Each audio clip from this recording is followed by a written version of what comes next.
Bonjour à tous et bienvenue sur ce tutoriel dédié à l'application Actu. Cette application va vous permettre d'établir votre propre veille personnalisée.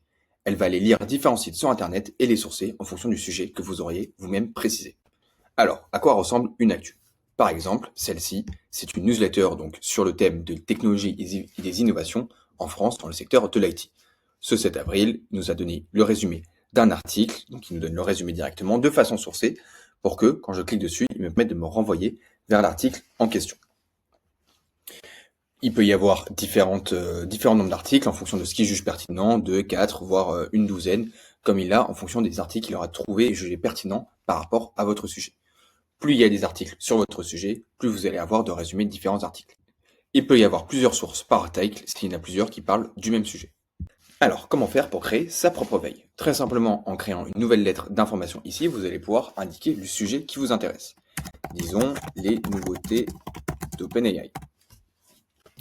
Il va nous donner des suggestions pour aller s'avancer et affiner le prompt, la requête. Donc, quel type de nouveauté vous intéresse le plus? Disons par exemple sur les produits. Est-ce que vous souhaitez des fonctionnalités spécifiques à l'API ou non aux mises à jour? Pourquoi pas les mises à jour, etc., etc. Et vous voyez qu'il va aller me mettre à jour le sujet en question. Le texte va être mis à jour. Disons que ce qui nous intéresse, c'est ChatGPT. Jusqu'à ce que notre prompt soit suffisamment précis pour nous. Alors, les suggestions vont arriver à la chaîne. On peut s'arrêter jusqu'à partir du moment où on considère que le sujet est suffisamment précis. Sur l'onglet source, vous allez pouvoir indiquer différents liens de sites web qui vous intéressent. Si je veux par exemple que mes sources soient exclusivement des sources depuis Wikipédia, je peux simplement aller renseigner le lien ici et copier Wikipédia. Lorsque j'ai ajouté un lien, il ira chercher en priorité sur ce site internet en fonction de ce qu'il trouve. Ça ne veut pas dire qu'il cherchera uniquement sur ce site, ça veut dire qu'il ira le prioriser dans sa recherche. S'il ne trouve pas forcément d'articles qui sont bien référencés sur ce site par rapport au sujet que nous avons donné, les liens ne viendront pas d'ici. Et vous pouvez spécifier jusqu'à 5 sites internet. Alors, ensuite, vous pouvez spécifier la langue de sortie pour savoir si elles seront écrites en français ou en anglais. Restons en français. Et ensuite, vous pourrez définir la fréquence. Votre newsletter soit disponible tous les lundis et vendredis, par exemple, à 10h, c'est tout à fait possible.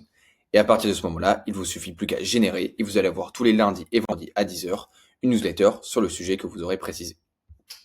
Je lance donc la génération. Au bout de quelques instants, votre newsletter sera générée avec les différentes informations en fonction du sujet que nous avons spécifié. En l'occurrence, il a trouvé 6 articles avec les sources à chaque fois sur lesquelles je peux cliquer si je veux aller creuser plus en profondeur l'article qui m'aura résumé. Tous les articles qu'il va vous sourcer seront les articles qu'il aura cherché uniquement depuis la dernière fois que la newsletter aurait été générée. Donc là, en l'occurrence, la newsletter, j'ai défini qu'elle sera tous les lundis et vendredis.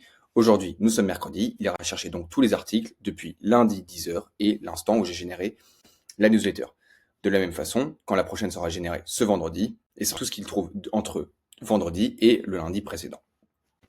Si jamais vous avez un thème qui est trop spécifique et trop niche, vous ne trouverez pas forcément d'informations. En l'occurrence, il dira qu'il n'y a pas de nouveaux articles qui ont été donnés à partir de ce sujet dans ce qu'il a trouvé dans ses recherches.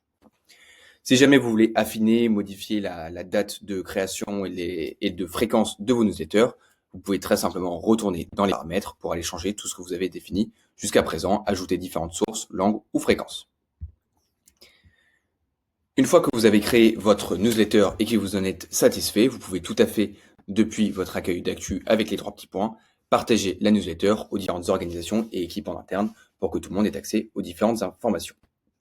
Toutes les informations que la newsletter va trouver, je précise, sont ce qui est disponible sur Internet, spécifiquement tout ce qui est en libre accès sur Internet. Il n'ira pas chercher dans les bases de données internes ou dans tout ce qui demande un abonnement éventuellement. Vous avez maintenant toutes les clés en main pour créer vos propres newsletters et être à jour de toutes les nouveautés de vos secteurs respectifs. Sur ce, je vous souhaite une très bonne journée.